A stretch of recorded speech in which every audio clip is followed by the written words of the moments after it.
Thank you. Good afternoon. I'm Kari Nadeau. I'm the chair of the Department of Environmental Health here at Harvard-Chan and moderator of today's discussion on clean air. We are in an urgent time for environmental health. The EPA has announced its intention to roll back an array of climate and air pollution regulations. Research conducted right here at Harvard-Chan School shows how these rollbacks will put our health and the health of our planet at risk. Today, we've convened a panel of experts with decades of experience in research and policy to discuss the path forward for clean air.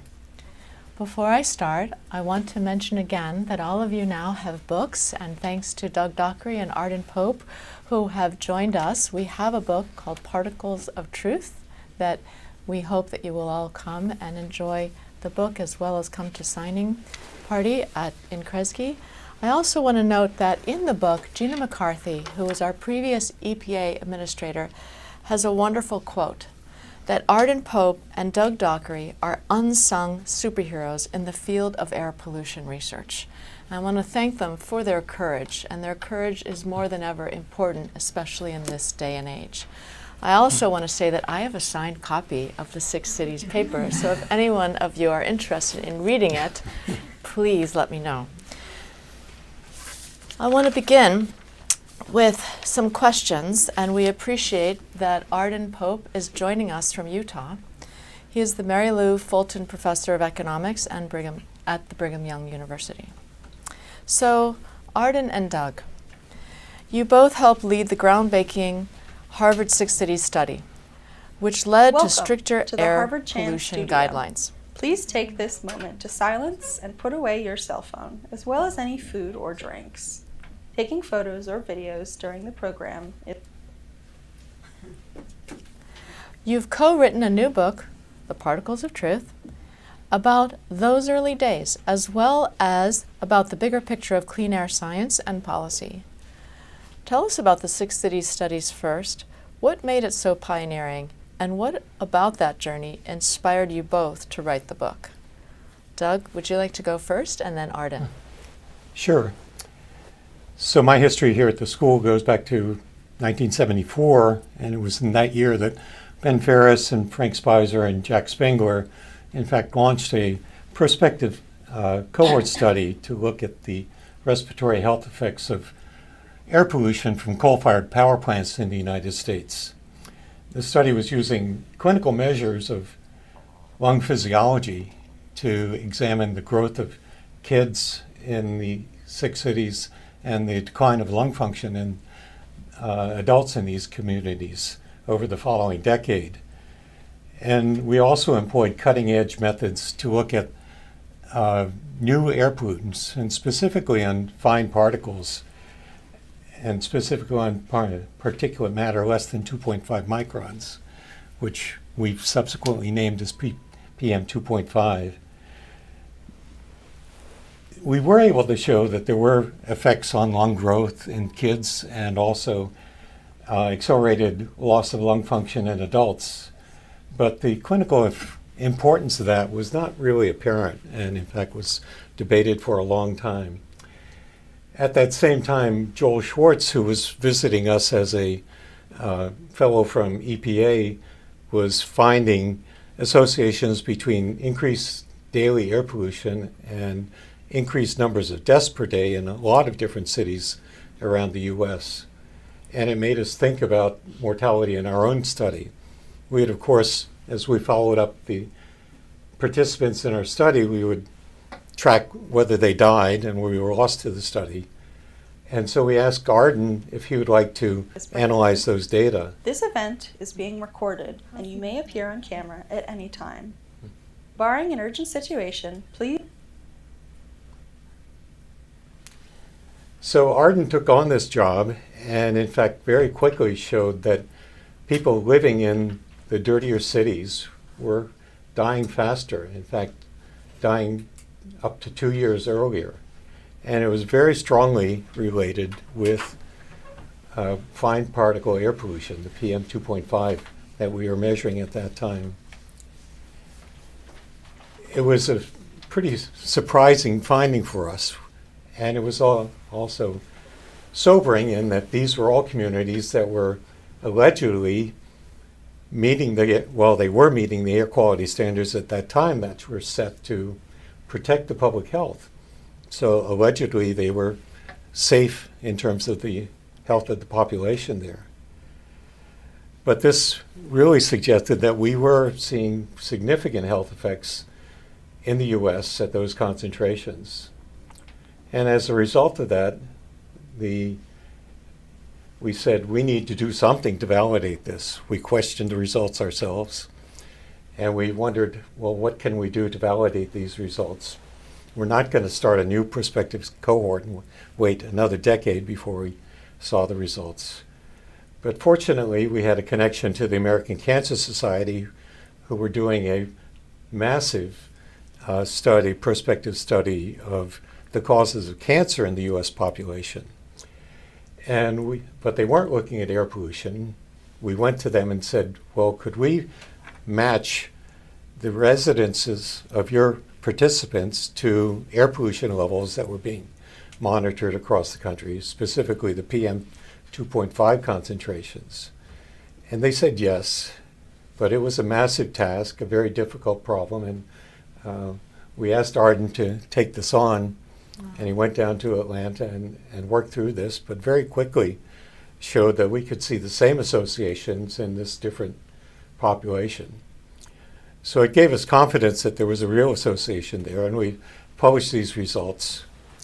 And very quickly, it was recognized that this had major implications in terms of a new pollutant that hadn't been identified before, and a clear public health risk in early death. And so as a result, in 1997, the Environmental Protection Agency proposed a new standard based on these new pollutants, PM 2.5. In fact, it promulgated a standard and set up a monitoring program across the United States to measure concentrations. And as a result of that, we've actually seen very, very substantial reductions in particle concentrations across the United States. And we've been able to show that this has led to measurable improvements in health in these cities. And at the same time, this also generated a wave of new science, new investigations to understand what the associations were with this new pollutant, PM 2.5, what the pathology was, how it worked, and what were the other health outcomes.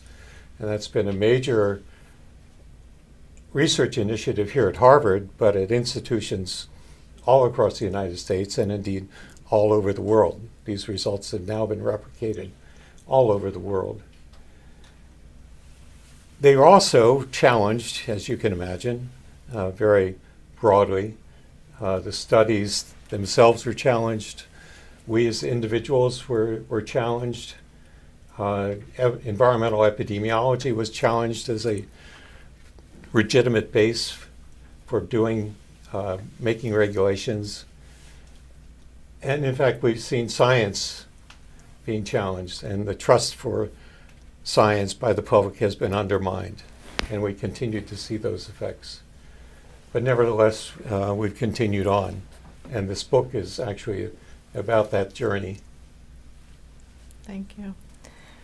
We are so honored and privileged that both authors are here today, and thank you for Particles of Truth. It's an excellent book. Arden, I was wondering if you could comment on the pioneering efforts that you took with Doug and your role in inspiration for writing the book together. Yeah, well, it's been a very interesting journey. There's no doubt about that. I came into the air pollution arena sort of by accident. I studied I did analysis on a very unique and interesting natural experiment here in Utah, where a steel mill, which is the major polluter in Utah Valley, shut down for 13 months and reopened. And the results were amazing, very interesting. I published those results and sort of, and then then Doug and I became acquainted and started doing research together. But when I went out to Harvard on a fellowship there for a year, I was actually very grateful and quite excited that they offered to allow me to sort of analyze the data, try to interpret the data, and the first thing I noticed was how elegant it was, how clean the data was, how well it seems to have been organized and put together. The analysis itself was not especially hard, and the results were pretty obvious. The big concern is that none of us, or at least certainly I didn't expect the apparent impacts of air pollution on mortality, both respiratory and cardiovascular mortality. I didn't expect that they would be that large. And as Doug has already pointed out, we were actually very, very concerned about these results, and were the very first ones that wanted to make sure that we could replicate them in an independently collected cohort. The analysis of the American Cancer Society cohort was a bit more of a challenge, just because it was a much bigger cohort and it wasn't designed specifically to look at air pollution. So we had to connect air pollution data that was available to us with the ACS cohort and analyze it.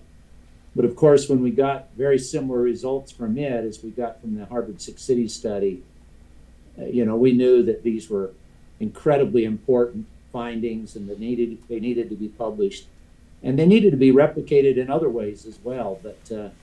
But at that point in time, we were satisfied that the impacts of fine particle air pollution were probably big enough that there ought to be changes in the standards, and there ought to be substantial efforts to try to protect human health from breathing these pollutants.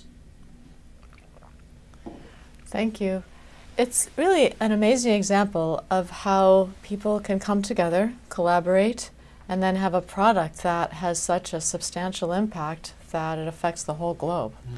And so at Harvard and Harvard Chan specifically, we want to focus on excellence and knowledge generation and also knowledge dissemination. And so we have a lot of students in the audience as well as online. And I was wondering if both of you could comment upon to what degree you feel your book will enable and help education in environmental health, and what does that look like for the future? So I think both of us were very concerned that this book goes back over 40, 50 years of history now of doing air pollution research, and this is all documented in various peer-reviewed papers. I mean, you have one example there. There's hundreds and hundreds of papers, and it's very hard for our students. It's hard for the general public. It's hard for the regulators to assimilate all that information. Yeah. And so one of the things that we've always been proud of is trying to make the research accessible and easily understandable to the reader. And as Arden said, the Six Cities study in particular had that characteristic that it was a very elegant design and very easy to understand what was going on there. But there really wasn't a compilation of all this information, plus the personal history that goes along with this. Exactly. Of how you actually do science. I mean, we tend to think of it as a straightforward path, but it really isn't. Mm-hmm. There certainly were a lot of diversions, dead ends, unexpected complications as we move through this process. And to help our students and other people understand how this all came together to provide a comprehensive history in some sense, and also to provide not a roadmap, but a guide to how we got here. So Arden instigated this originally thinking of this as a textbook, but as we develop the book, I think we're very happy to see that. I think it is more accessible to the general public. Absolutely. Arden, do you have any comments? Well, I agree with Doug on that. I mean, we really wanted this book to allow interested readers to learn about the importance of clean, healthy air. And everybody understands that having clean water, having adequate nutritious food is extremely important for our health. But we wanted to make it very clear how important it was to also have clean, healthy air. And I mean, Doug and I, we've done a lot of research together and with other research teams as well. And Doug and I even wrote a fairly substantial critical review of the literature some years ago that's been widely cited, but it's mostly just by other academics and scientists. So what we wanted with this book is to tell the story about the research, wanted to tell why we know that, how we know that air pollution is or clean air is so important. And then we wanted to tell it in such a way that it was an engaging story and enjoyable to read. And of course, we got a lot of help from excellent editors, and we appreciate what they've done to help us make this book readable and accessible to a broader audience. Thank you. I'd like to turn now to my other colleagues on the impacts of human health, and Amruta and Mary. You have both examined specifically how clean air benefits health. What is the research on reducing air pollution, say, and can you put that into the context of health benefits as well as economic benefits? I'll turn to you, Amruta, first. Sure, thank you. That's a great question. And the first thing that I guess I want to mention is that it's hard to overstate how impactful this research has been over the course of regulatory frameworks in the United States.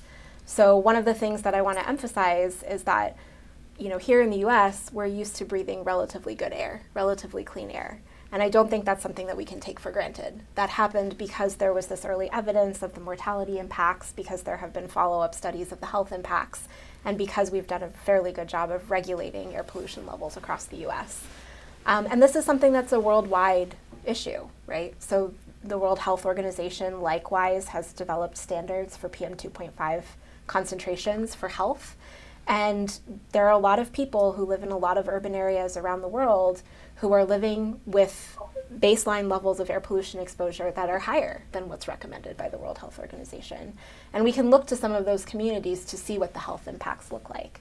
And we see that there are higher mortality impacts from PM 2.5 exposure.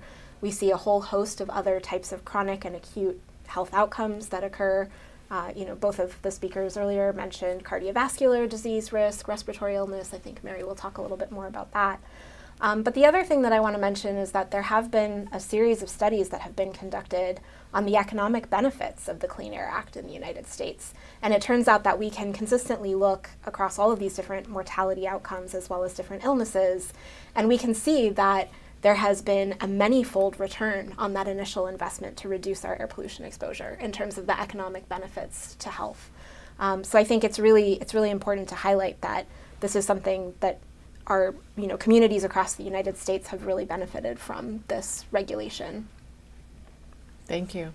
And Mary, this has also been of a high research priority for you in terms of looking at air filters and other aspects of pulmonary health. And you are also a physician, so I was wondering if you could also comment. Yes. So I am a pulmonologist, and I've spent most of my career studying the respiratory health effects of air pollution exposure. And those tiny invisible particles that Doug and Arden identified as a cause of premature mortality make their way deep into the lung, along with the gases from combustion, where the injury and the inflammation begins, that then can have systemic effects, spill over into inflammatory pathways into the bloodstream, and that explains extensive burden that we see throughout the body of air pollution exposure.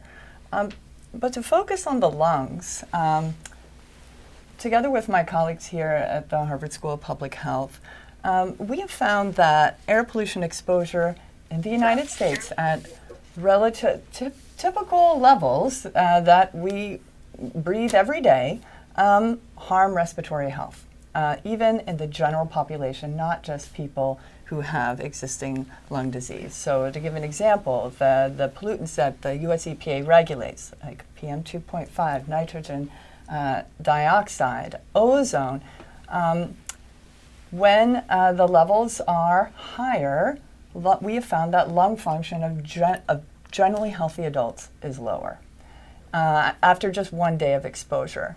That's just 1 day. And it's the cumulative effects of air pollution exposure that are most concerning. So to give you some examples, respiratory examples, in our own work, we found that kids who live closer to busy roads in the Boston area have 3 times higher risk of asthma than kids who live further away and are less exposed to traffic pollution.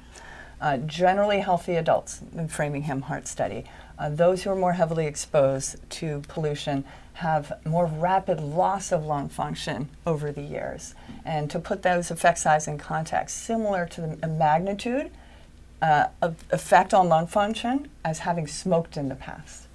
Another example, we've looked at the chest images of healthy adults, and we found that those who are more heavily exposed to pollution have changes on their CAT scans that a form of scarring that's similar to what you see in people who are exposed to dusts occupationally in their jobs.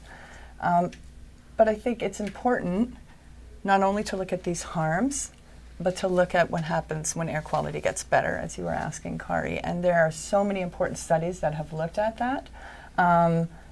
In the same population where I mentioned the higher risk of asthma, these are kids in Project Viva around Boston. The children who had greater improvements in air quality, greater improvements in PM 2.5 over several years, had faster growth in their lung function compared to kids who had less improvement in air quality. The Children's Health Study in Los Angeles found that as air quality got better over the last 20 years, the risk of asthma was reduced by 20% on average. A famous study of short-term exposure that during the Atlanta Olympics there were traffic restrictions, and that lowered traffic-related pollution. And investigators looked at claims for asthma and found a 40% drop in Medicaid claims for asthma that went right back up again when the air quality got worse.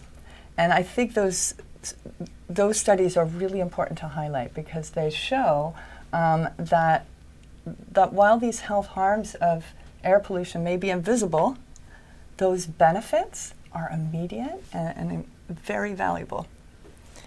So I hope you all see that we're really focusing on trying to think about solutions, and you all can probably think about that in your own lives as to how we can do better. We have other and many other researchers here at Harvard Chan, including Francesca Dominici, who's done work on coal scrubbing as well as termination of coal fire plants, and that has also shown that that can improve mortality and morbidity. So I think the wealth of research is pointing towards solutions. As also an allergist and working together with Mary as a physician, I wanted to mention that it's important to, as we talk to the public, as we think about our own selves and focus on public health, air pollution can be synchronously exposed when someone has a heat stress issue or drought or food insecurity. So when we think about exposures, we need to think about holistically for any one person. I am an allergist, and unfortunately, literally, when air pollution goes through the sky, it will glom on like glue to pollens. And with that, when people intake the pollens, and this season is pollen season outside, it worsens their pollen allergies, and it also worsens their lung disease. So we need to think about, for any person as well as to the public, how important it is to look at multi-exposures and how we can reduce health risks due to reductions overall in many of these environmental toxins, for example, including air pollution. And with that, there was a great study that was done in New England here. So for every dollar put into renewable energy, for example, there were $6 out just for children's co-benefits, and that was published by our colleagues at BU as well as Columbia University. So I think it takes a village to be able to do this. It takes community-related research. And I'd like to now move on these issues around climate, around multiple exposures, because there are a lot of impacts on the intersection of our health, our public health, with planetary health. And when you look at some examples of how drought, heat affects wildfires and wildfire smoke, which is a form of air pollution, how do you think, and Amruta, if you don't mind speaking to this, how do you think some of the recent work that we've been doing through Harvard Chan in the Los Angeles Fire Health Study has been enabling our ability to do collaborative research, look at multidisciplines, look at multiple exposures over time, and how that might affect people's health and our planet's health? Sure. So I think that this is a really fantastic example of a lot of these different concepts that you mentioned. So for those who are not familiar with this event, in early January of this year, there was a huge wildfire, devastating wildfire, and it was actually a series of 3 or 4 small wildfires throughout the Los Angeles area. And this wildfire happened in a time where we wouldn't normally expect to have that level of burn. And the other thing that I think is a really important feature of this specific wildfire event is that there are some differences in terms of the air pollution that people experience if there's a wildland fire that's happening mostly in a forested area, in a wooded area where there's biomass being burned. By comparison, in Los Angeles, which is a very heavily urban area, a lot of houses were destroyed, a lot of cars, a lot of other urban infrastructure, which leads to a different chemical profile, right, of the air pollution that people experience. So there might be different types of pollutants that are when we say PM 2.5, what we're talking about is a wide array of different particles. It can be black carbon, it can be organic carbon, it can be sulfates, it can be a whole host of other different small particles, but that's going to be different depending on if it's a tree that's being burnt versus if it's a building or a car or a sofa being burnt. And so a lot of different chemicals were being released into the atmosphere. But the other thing that I think is really important to mention is that it may be coming on top of these intersectional risks, these intersectional environmental risk factors. So a period of very intense drought that's followed by a wildfire, or we can think about a longer wildfire season where people may be exposed to wildfires that they wouldn't have ordinarily been exposed to during that time frame. The other thing that we've seen recently, so this is maybe going back further than the January wildfire, but for those of us who were in Boston last year, we remember that there was long-range transport of wildfires. There were wildfires happening in Canada, and people in Boston and New York City were experiencing that smog. So we're not just worried about the local effects of that air pollution exposure. We're worried about where else is it going, who else might be impacted by that exposure. And in the Los Angeles study, I think we were particularly well situated to go in and start to look at some of the very acute changes that were happening in the local environment. So some of our colleagues here at the Chan School, led by Joe Allen, were able to go and take some measurements of indoor air quality immediately during the wildfire, in the wake of the wildfire. And what they found is that there were increases, particularly in the PM 2.5 levels in indoor air, initially following the wildfire period. Additionally, there was a study that was looking at firefighters, so first responders, who are some of the folks who might be the most vulnerable to the adverse effects of the wildfire exposures. And the initial results from that study showed that not only did the concentration of lead increase in the atmosphere, in the air, but the concentration of lead in the cells of firefighters that were exposed to the wildfires, the lead concentrations were also 5 times higher than in the comparison group. So these are, once again, immediate increases in the exposure to the different particles. And also, we're immediately seeing that that's translating into changes in the profile for different vulnerable populations in those communities. And so this study is going to be continuing, looking at what are some of the other types of health outcomes that were associated with the wildfire smoke. Recently, I've been collaborating with a researcher at the American Cancer Society, and we found that there are health implications in terms of the health outcomes. There are also implications for the ways that people receive care. So we were looking at patients who had lung cancer surgery as a treatment for their ongoing lung cancer, and patients who were in facilities that were close to wildfires had a longer length of stay compared to patients who were in for surgery in areas that did not have exposure to wildfires. And what that means is that there might be costs that aren't even associated with the health outcome itself, but costs to the healthcare system that are associated with these continued episodes of wildfires and air pollution as well. Thank you. It is a huge and important topic to be able to think about the climate and what is occurring around global warming. And I'm very grateful for Arden and Doug to be able to have a section in their book about climate and how that will affect air pollution and vice versa. And in that, we want to give hope and promise today that many solutions are being studied at the Harvard Chan in many places around the country. So, Mary, with your research, with other people's research that you're aware of, what solutions can people consider as they think about protecting themselves from wildfire smoke and other forms of air pollution? Well, I think you can start by looking at the data that's available to you to show you what your exposure level is broadly. They're talking about air pollution broadly, not just wildfire smoke. So the US EPA monitors the pollutants that are regulated, fine particulate matter, NO2, ozone, and you can look it up on airgov.now, and you can see what the air quality is in your region.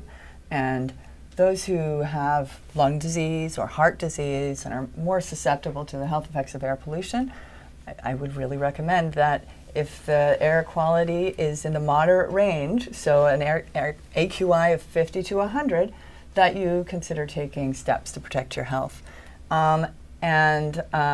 If you, even the general population should consider taking steps when the AQI is over 100. That's telling you what the air quality is in the region. Might be very different during an acute wildfire event. And I can tell you that right after the horrific fires in Los Angeles in January, many of us, I know I was, Kari, Amruta, were all contacted by people from Los Angeles asking, how can I protect my kids? How can I protect my mom? What should I do? Well, there are some things that we know are helpful, and there's also a need for more research in this area. So we know, for example, that people who have asthma that the wildfire smoke is more toxic per unit mass than particulate matter from other sources, right? So especially if you have chronic lung disease, take some precautions. So staying indoors with the windows closed if the air quality is poor. Thinking about sources of pollution inside your home. It's not just outdoor air pollution. So gas stoves are a source of indoor pollution. So making sure if you have a gas stove that it's properly ventilated and consider replacing it with a stove that doesn't burn gas, so an electric stove.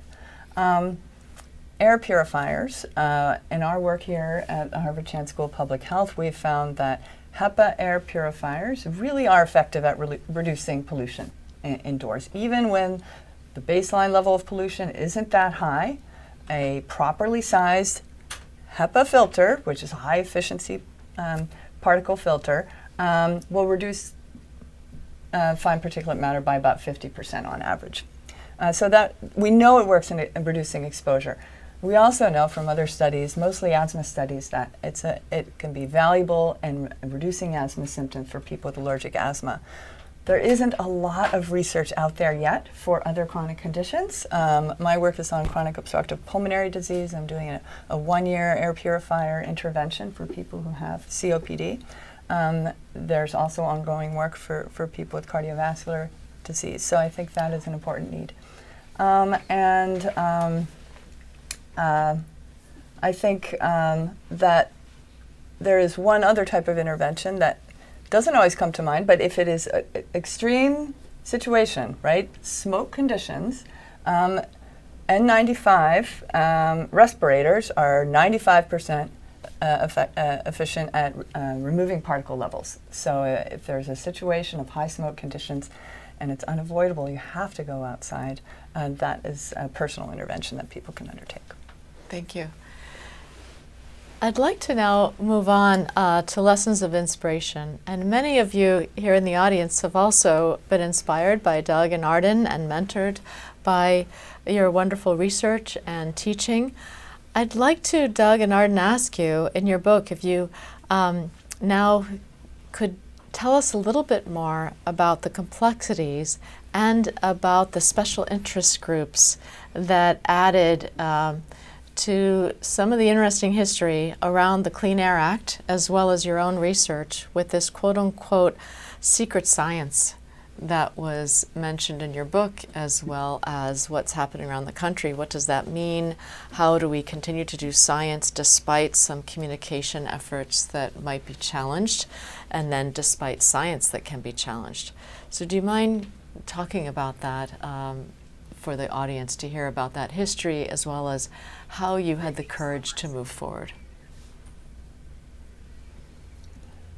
So it hasn't always been pleasant, but we knew in going into this work, when we started, it was with the intent of providing information for standard setting, and we knew there would be pushback from special interest groups. It's very discouraging to see where we are now with the distrust in science and the general problem we have with the credibility that we have in the general public. And it's not, as you think about how we do science, its traditional method is you develop a hypothesis, propose a hypothesis, and actually you're not trying to confirm that, you're trying to disprove that hypothesis. We do things by showing that they're wrong. And in fact, we welcome that. And in fact, our work, I think we have tried very hard when we found connections, associations, correlations to show that those aren't real, and work very hard at that. So in many senses, the epidemiologist, because that type of data is subject to a lot of potential problems, and we recognize those and actually talk about them a lot. We are our own worst enemy, and people can pick up on those. But we do welcome real critiques of our data as well as our own. We welcome opportunities to work with other scientists to investigate and challenge the results. And I think this book for us was an opportunity to talk about not just the direct results, but also the dead ends we ran into, where we had problems, what we did to face those. It's not a straight path, and it's something that we have to deal with all the time. But it's very unfortunate that there is also groups that feel they have the only way, or one effective way, to challenge these results is to emphasize those uncertainties. And if you're a good scientist, you do talk about the uncertainties in your results. But clearly a interested party might pick up on those and talk about, well, all the uncertainties there's so many uncertainties that we cannot move on this science. It's not the basis for setting a standard. And it can, in fact, turn to potentially suggestions of erroneous data or fraud in some cases, and we've certainly experienced those types of things also. And you have to have confidence in your work, but also being open to being challenged and trying to sort through what are legitimate criticisms and what are simply criticisms to delay any action being taken. In Arden, Arden and I got together initially because he had published this wonderful study in Utah suggesting that the steel mill there was having very significant health effects that was clearly demonstrated when the steel mill went on strike for 13 months. And yet he was being challenged by the local business community. Why are you beating up on this key industry in Utah Valley? And actually, our first conversation was, where can I get some more help? I'm just a poor agricultural economist out here. And I'm not an epidemiologist, and what can we do together to work this through? And it was I think it was very fortunate for both of us. But maybe, Arden, you can comment on what your experience has been. Yeah, well, yeah.